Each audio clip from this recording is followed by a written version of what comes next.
हिते वेठल सभई मोज़िज़ महिमान जेके स्टेज ते हिते वेठल आहिनि। थोड़ी देरि पहिरीं डॉक्टर ए.क्यू. अंसारी साहब जो सॼो तारुफ़ थियो। हुन में 1976 में एग्रीकल्चर यूनिवर्सिटी जॉइन कई, पर विच में हिकिड़ो थोरो तारुफ़ मिस थी वियो जेको फिज़ियोलॉजी डिपार्टमेंट जो चेयरमैन।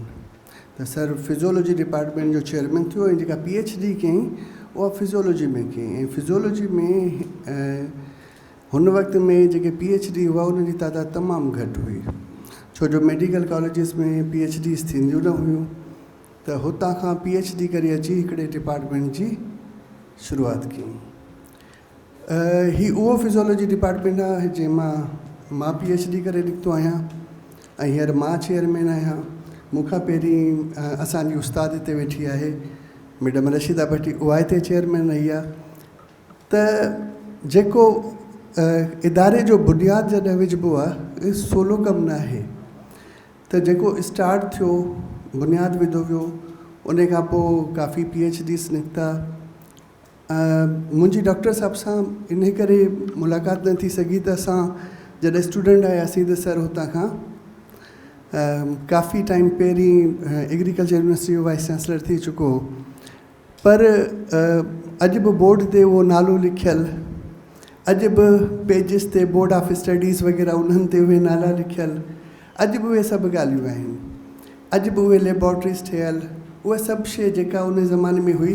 त इनडायरेक्टली ईअं सम्झो त असां अॼु जेको कुझु फिज़ियोलॉजी डिपार्टमेंट अॻिते वधे पियो उन में बुनियादु विधंदड़ जो वॾे खां वॾो रोल रहियो आहे। अव्हांखे ही हिकिड़ी ॻाल्हि ॿुधाईंदो हलां, मां उन में फ़ख़्रु बि महसूसु कयां थो त जॾहिं फिज़ियोलॉजी डिपार्टमेंट जी बुनियादु विधी वई 74 में, हुन खां पोइ हू सिर्फ़ु हिकिड़ो डिपार्टमेंट हो उन वक़्त में, पर पोइ वक़्त सां गॾु अॻिते सिलसिलो वधंदो वियो। छो जो जेको अव्हां कंहिं बि नए डिपार्टमेंट जो बुनियादु विझंदा आहियो, जेको हुते प्लांट कंदा आहियो, जेको ॿूटो हुते स्टार्ट कंदा आहियो, उहो वॾो थी जॾहिं शेड थींदो आहे त उन मां अञा वधीक ग्रोथ थींदी आहे। त उन ई फिज़ियोलॉजी डिपार्टमेंट मां हिन वक़्तु घटि मां घटि 50 खनि PhD MPhil निकिरी चुका आहिनि। त उहा जेका सक्सेस आहे उहा कंटिन्यूअस सक्सेस आहे। माना बुनियादु विझंदड़ जो केतिरो वॾो किरदारु हूंदो आहे कंहिं शइ में, त उहा स्टार्ट थी। ऐं मां तव्हांखे हिकिड़ी ॻाल्हि ॿुधायां त जेके असां वटि पूरी सिंध में मेडिकल यूनिवर्सिटीज़ आहिनि, हुन में हींअर जेके फिज़ियोलॉजी जा PhDs आहिनि, तक़रीबन 80 खां 90% PhD उन ई डिपार्टमेंट मां आहिनि जंहिं डिपार्टमेंट जो बुनियादु डॉक्टर अब्दुल क़दीर अंसारी साहब रखियो। ऐं जेका इहा सक्सेस आहे उन खां पोइ हींअर फिज़ियोलॉजी डिपार्टमेंट में मुख़्तलिफ़ ॿिया प्रोग्राम बि शुरू थी विया आहिनि। डिग्री प्रोग्राम्स असां हींअर तमामु घणा पिया था कयूं, पर वरी बि मां चवंदुसि त मुंहिंजी सक्सेस ऐं जिन्हनि PhD फिज़ियोलॉजी डिपार्टमेंट मां वरिती आहे उन्हनि जी सक्सेस, हींअर मेडिकल कॉलेजिस शायदि PhD प्रोग्राम शुरू ई न करे सघनि हा अगरि physiology department university of strength न हुजे हा।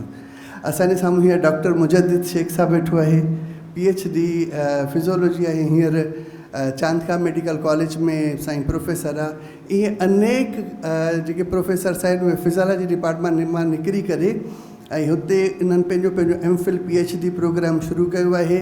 त मां इन्हनि सभिनी सक्सेसिस खे गॾु कंदे इहो चवंदुसि त सर जो जेको कॉन्ट्रीब्यूशन हो डिपार्टमेंट जो बुनियादु विझंदड़, इहो असां उन ॿेड़ी खे अॻिते वधायूं पिया। अॻिते मूंखां पोइ ॿिया ईंदा, ज़ाहिर ॻाल्हि आहे, ऐं इहो सिलसिलो पियो हमेशह हलंदो। अलाह साईं डॉक्टर अब्दुल क़दीर अंसारी खे जन्नत में जॻह अता फ़रमाए ऐं मंज़िलूं जो आसान करे, इन दुआ सां गॾु इंशा अल्लाह ताला इन सक्सेस खे असां वठी हलंदासीं। अवां सभिनी जी वॾी महिरबानी।